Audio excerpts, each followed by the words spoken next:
The Marathon of Dreams. Samantha Cruz had always been a runner, but never a marathoner. At 42, she was a single mother of two, working as a high school teacher in a small town in Ohio. Running had been her escape, her therapy, her way of clearing her mind after long days of grading papers and managing rowdy teenagers. But it had never been more than that, until now. It all started with a casual comment from her 15-year-old daughter, Mia. "Mom, why don't you ever run in real races? You're always out there pounding the pavement, but for what?" The question stuck with Samantha. Why didn't she? The answer came to her in the middle of the night. Fear. Fear of failure. Fear of not being good enough. Fear of embarrassing herself. But as she lay there in the darkness, another thought crept in. What kind of example was she setting for her kids if she let fear hold her back? The next morning, still bleary-eyed from lack of sleep, Samantha made a decision that would change her life. She was going to run a marathon. Not just any marathon, but the New York City Marathon, one of the most prestigious races in the world. When she announced her plan to her family over breakfast, the reactions were mixed. Mia was excited, her 10-year-old son Jack was confused, and her own mother, who lived with them, was skeptical. "Samantha, dear," her mother said gently, "don't you think you're a bit, well, old to start something like this?" But Samantha was determined. She printed out a training schedule and stuck it on the fridge. She set her alarm for 5 a.m. every morning to get her runs in before work. She started reading about nutrition and cross-training. The first few weeks were hard. Harder than she had imagined. Her body, used to casual 5K runs, rebelled against the increased mileage. She was constantly sore, constantly tired. There were mornings when the alarm went off and every fiber of her being screamed to stay in bed. But she didn't. She got up, she laced up her shoes, she ran. As the weeks turned into months, something started to change. Her body began to adapt. She found herself able to run distances that would have seemed impossible before. 10 miles, 15 miles, 20 miles. Distances that had once been abstract concepts became tangible realities marked out in sweat and determination. Her transformation didn't go unnoticed. Her students started asking about her training, some even joining her for short runs after school. Mia and Jack, seeing their mother's dedication, started setting their own goals. Mia for her debate team, Jack for his piano lessons. But it wasn't all smooth sailing. 3 months into her training, disaster struck. During a long run on a rainy Saturday, Samantha slipped on a wet leaf and twisted her ankle badly. The doctor's verdict was clear: no running for at least 6 weeks. Samantha was devastated. 6 weeks of no training would put her hopelessly behind schedule. The marathon was slipping away before her eyes. For a few days, she wallowed in self-pity. But then, lying on the couch with her elevated ankle, she overheard Mia talking to Jack. "Mom's probably going to give up now," Mia said, her voice tinged with disappointment. "No way," Jack replied confidently. "Mom never gives up." Those words were like a jolt of electricity to Samantha's system. Her son was right. She didn't give up. She wouldn't give up. The next day, she called a local gym and signed up for a membership. She couldn't run, but she could swim. She could do upper body strength training. She could work on her core.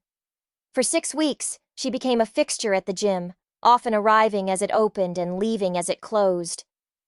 When she was finally cleared to run again, Samantha was terrified. What if she had lost all her progress?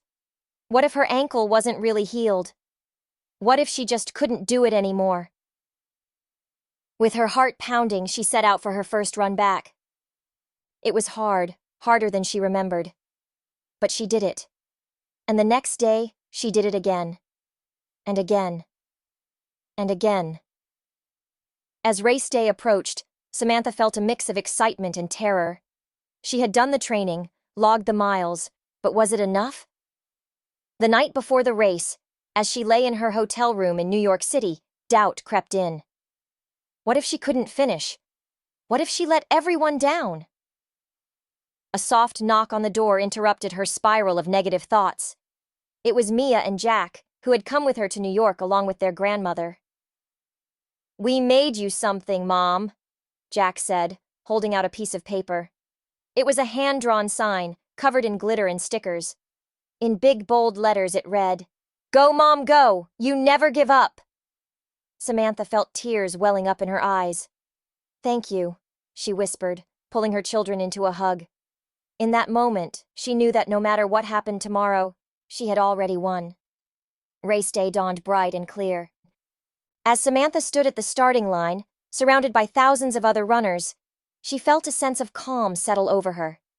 She could do this. She would do this. The first few miles flew by in a blur of adrenaline and excitement. But as the miles ticked on, the reality of the marathon set in.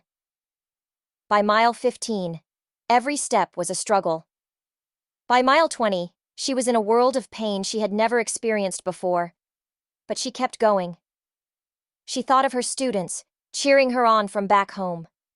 She thought of her mother, who had come around to support her dream. She thought of Mia and Jack, waiting for her at the finish line with their glittery sign. She thought of herself, all those months ago, making the decision to chase this dream. She had come too far to give up now. As she rounded the final corner and saw the finish line in the distance, Samantha felt a surge of energy. With tears streaming down her face, she sprinted the last 100 meters, crossing the finish line with her arms raised in triumph. She had done it. She had run a marathon. In the days and weeks that followed, as the soreness faded and the reality of her achievement sank in, Samantha reflected on her journey. She had set out to run a marathon, but she had gained so much more.